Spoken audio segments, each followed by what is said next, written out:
Hello, for today's video, itutuloy ko lang po yung paggawa ng candy case. Kasi yung una pong video ay part 1 lang po yun. So, hindi po iyon natapos. Kaya ito na po yung karugtong. So, sana po panoorin nyo para makita nyo kung paano po ang paggawa ng candy case. So, yun lang po. Let's go. So, ito na po yung part 1, ito po yung hindi pa nga tapos. So, kailangan ko pong ituloy. So, ginawan ko na po siya ng takip. Ayan, nakikita nyo may takip. Takip na po yan. Tapos, ayan, may kaltas din po yun. Dito, natakpan na. Kasi dyan po ilalagay yung bisagra. So, ito yung nasa baba. Ito naman yung nasa itaas. So, nakaready na po yan para mabuo ko na po itong video ngayong araw. So, sana po panoorin nyo. So, syempre, ito po ay wala pa. So, lalagyan na po natin. Ito, nakaready na po yung mga salamin. So, ito yung nasa tagiliran. Dito po ilalagay. Yan. Syempre, gagamitan ko pa rin po ng scotch tape para wag bumagsak. Yan, oo. Pero ito madali na lang po ito ngayon kasi ayan, pa hindi na nalalaglag siya. So ito naman yung sa kabila. So dito gamitan ko pa rin po siya ng scotch tape. Ito tuyo na po ito tuyo na yung dati. So yan, kita nyo naman eksakto lang. Niready ko na po yung mga salamin. Ayan. Para hindi nagagalaw-galaw. Ayan. Siyempre, lalagyan po rin natin ng harang dito. So, ito yung mga salamin niya. Ito, tinapatapat ko na kung saan. So, ito yung harang. Lalagyan na rin po natin. Ito po yung harang. Yan. Siyempre may minus din po yan. Dito po natin yan ilalagay. Yan. Minusan ko na po kasi ito. Kaya eksakto na po to. So yan. Lalagyan ko na rin ng scotch tape. Para hindi na siya gagalaw-galaw. Yan. Ito isa pa. Yan, okay. Medyo ayusin nyo lang po pagka isisilikon nyo na yan. Sa kabila naman.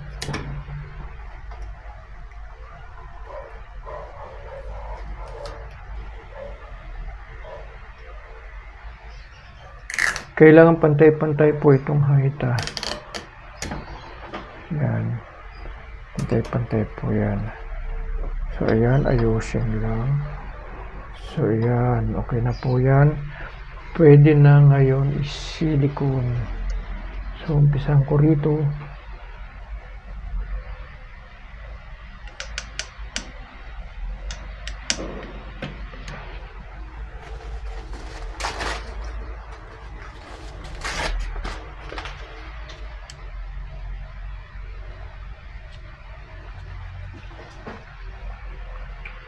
Yan, silikon ko na po rito.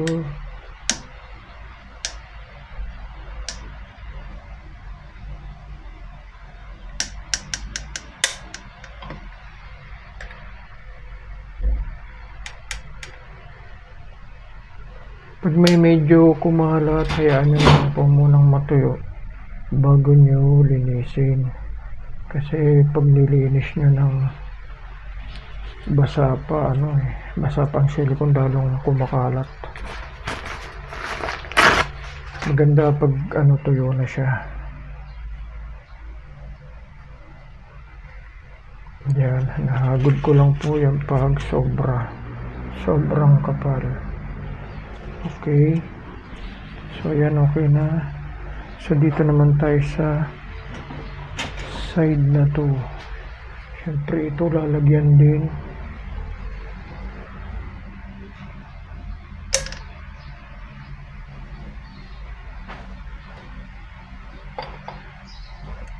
Yan. Para sure siyang hindi babagsak. Ayan.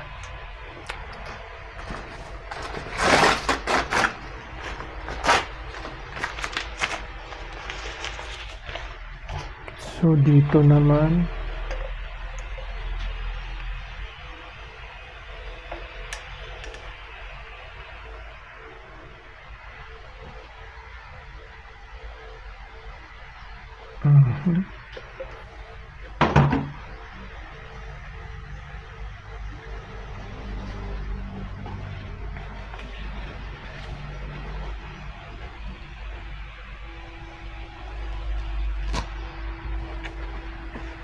yan, nalagay na po natin ang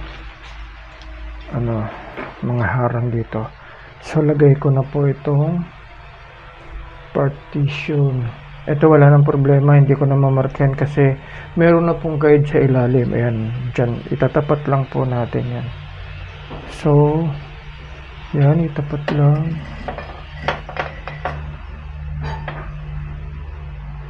Yan, kung saan yung itapat nyo lang. Ayan, tapos silicone nyo na.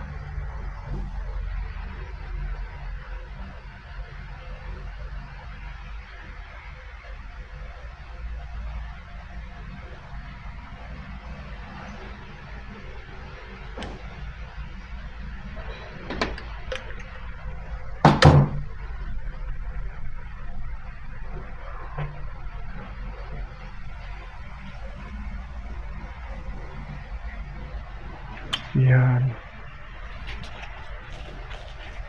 Bandali lang po. Yan o. Tapos itong susunod para matapos na. O yan. Dali lang, diba?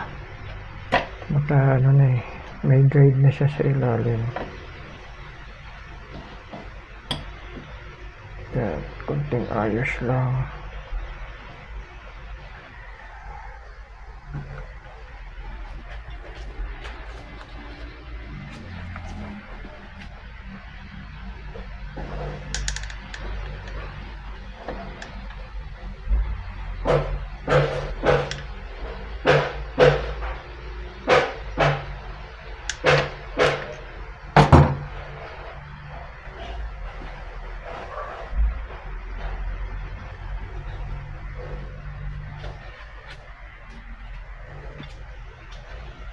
Yan na.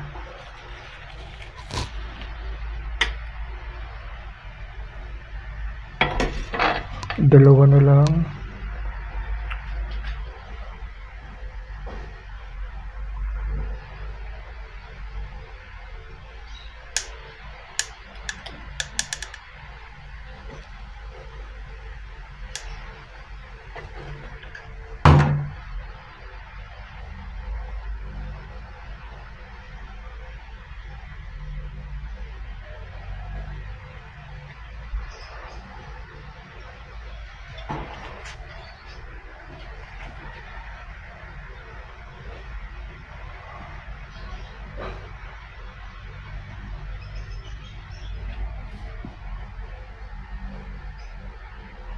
So last na po.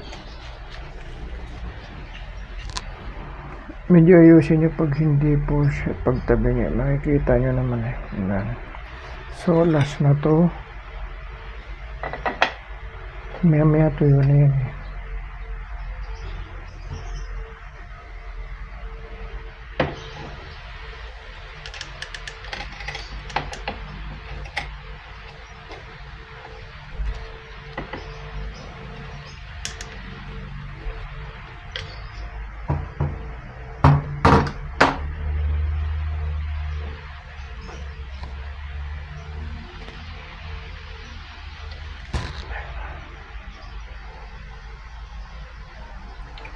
Yan, hintayin na lang po natin matuyo.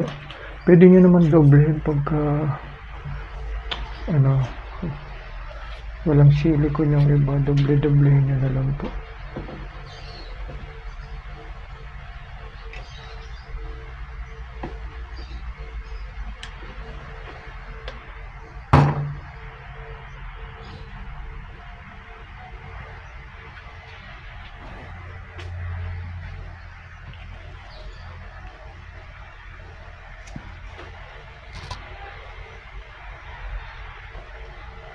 Yan.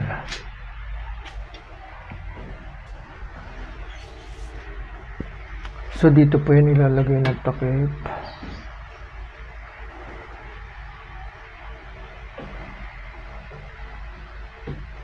Yan, di po ba kita nyo? Tingnan na po yan, magiging ayos niyan. Ito naman dito na to.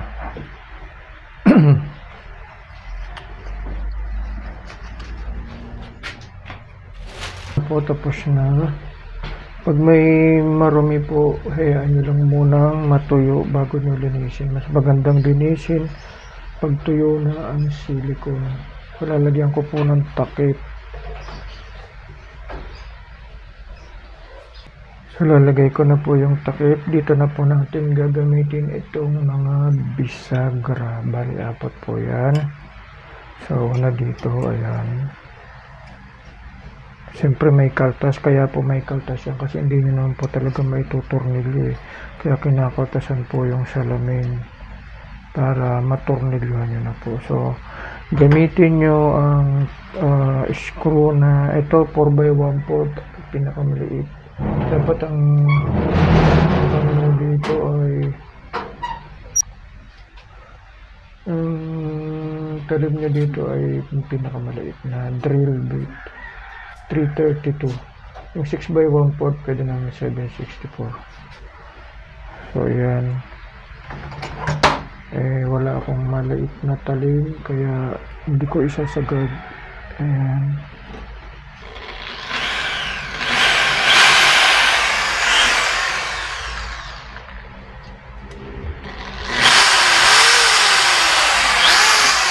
Tapos papakpakin ko na lang siya ng rivets. Hindi pa.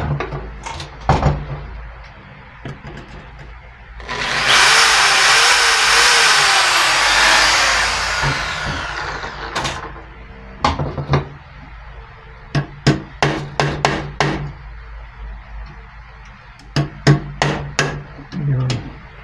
Kasi pag masyadong malaki ang butas, maluluwag. So yan, i-screw na po.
Diyan, nalagay na po yung isang takip. Ayan o.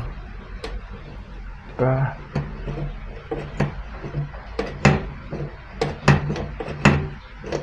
Diyan, okay. Medyo masikip.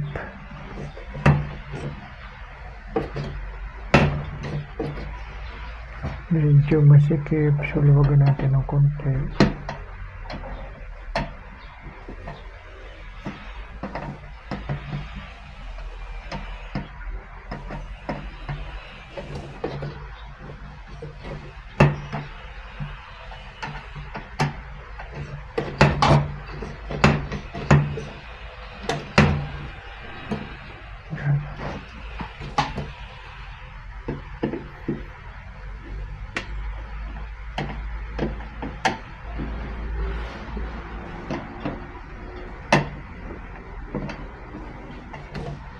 Yan.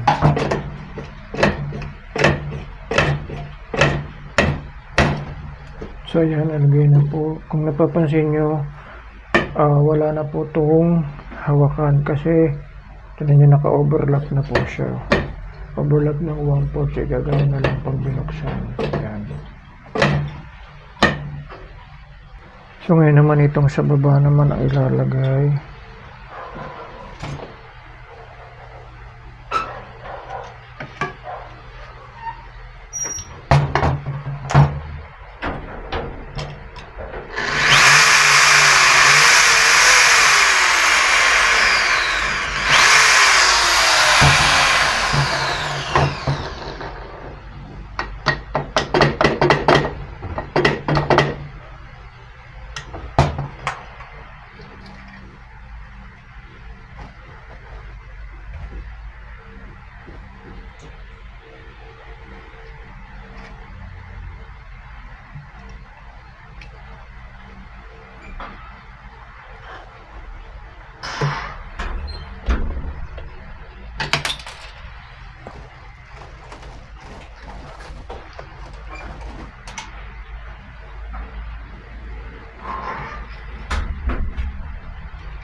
So, last na po itong screw. Ayan.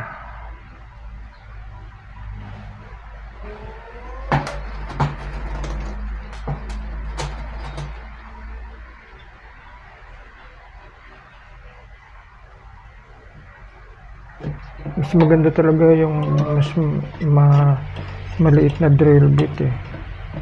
Kasi parang hindi na kayo nagpupuk-puk-puk-puk. Pag hindi na kasi pinuk-close trade na rin, mas medyo maluwag. Ayan, okay na po, ayan na. So ayan, ayan na po, tapos na, kompleto na. Ito medyo masikip, luluwagan lang po ito. Ayan na. So ito pwede na po ito, kaso syempre mas maganda kung papagandahin po natin yan. Paano pagagandahin ito? Lalagyan po natin dito ng angular na media. Ito po. Yan, ready ko na po.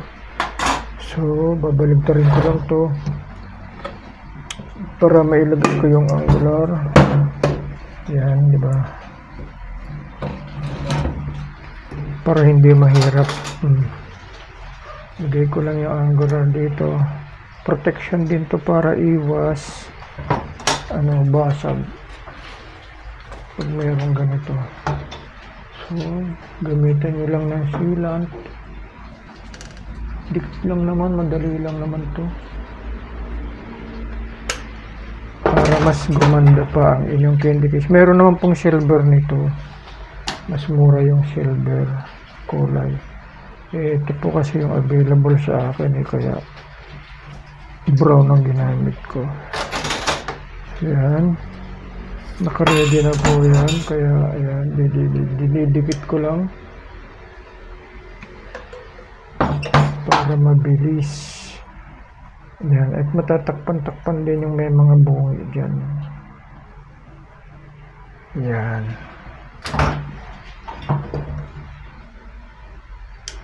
So, diba madali lang po gumawa. Sa mga retaso lang po ito. Kaya yung mga maliit nyo dyan na salamin o kaya ganito, huwag nyo pong itapon. Gawin nyo na po ng mga ganito. Bahala na ako kaya mag-presyo nun. Depende syempre kung magkano gusto nyo. Kung may puhunan kayo, malalaman nyo naman yan pag may tanong-tanong kayo kung magkano yung mga nagtitinda o ng ganyan. Tanong-tanong nyo na lang magkano ba ang candy case. Yan. So ayan na. Pwede ko nang ibalik para matuloy. Yan, madali lang naman kasi huwag nyo na lang galawin para hindi ma-move. So yan, meron na. So dito syempre lalagyan din natin. So tanggalin na natin yung tape. Tanggalin ko muna yung scotch tape. Yan, baka maisama. Tuyo na rin naman yan eh.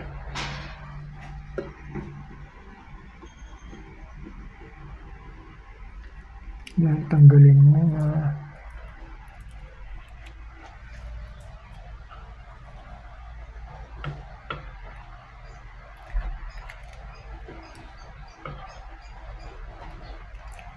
Ito kasi pag nilagyan nyo dito ng mga angular, matatakpan yung mga bungi-bungi. So kaya nilalagyan ko po yan. Yan, para matakpan.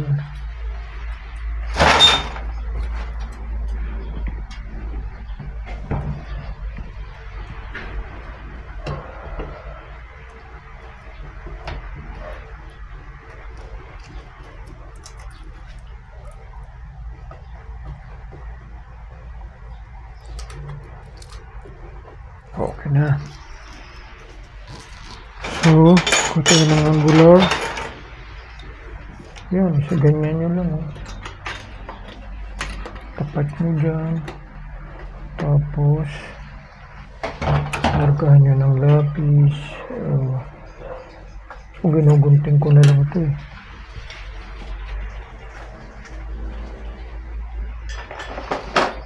Malambot lang naman kasi yan, guguntingin ko na lang.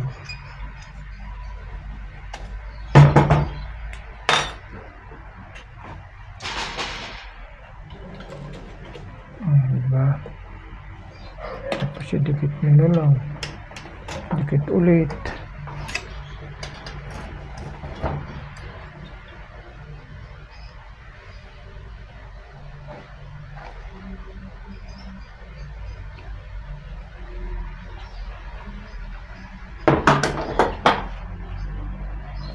O, diba natakpan yung mga bungi-bungi, o.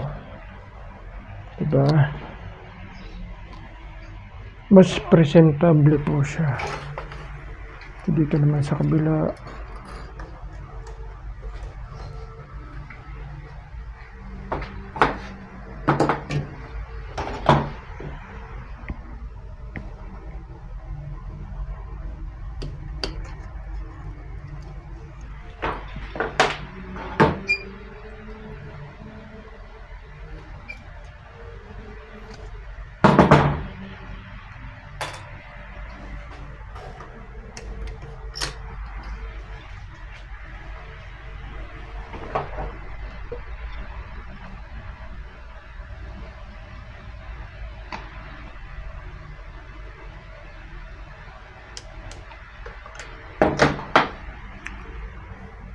Oh.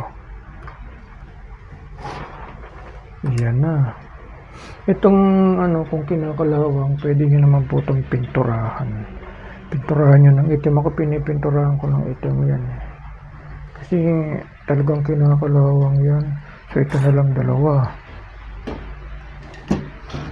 Yan, ito na lang. Para matatapos na tayo.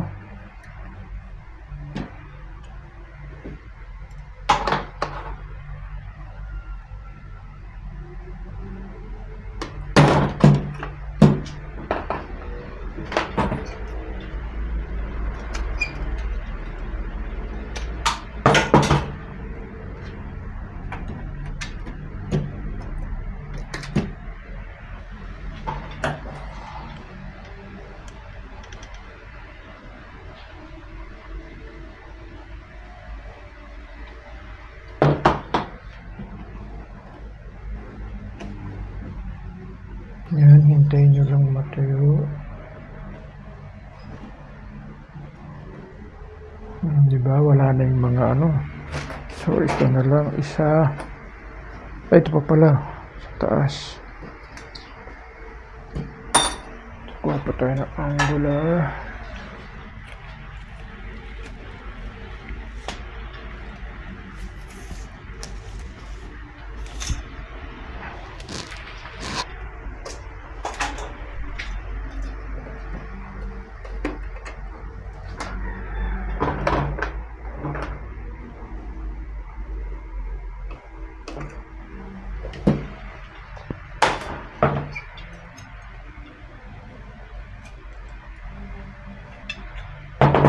Pag mayroon po kasing ganito, iwas basag din pag napukpok. So, mas matibay, di ba? Ayan.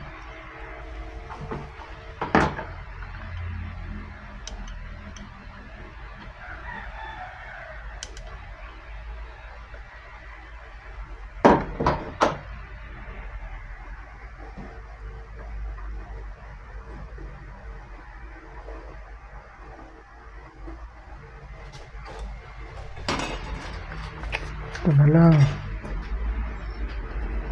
Hindi kasya.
Last.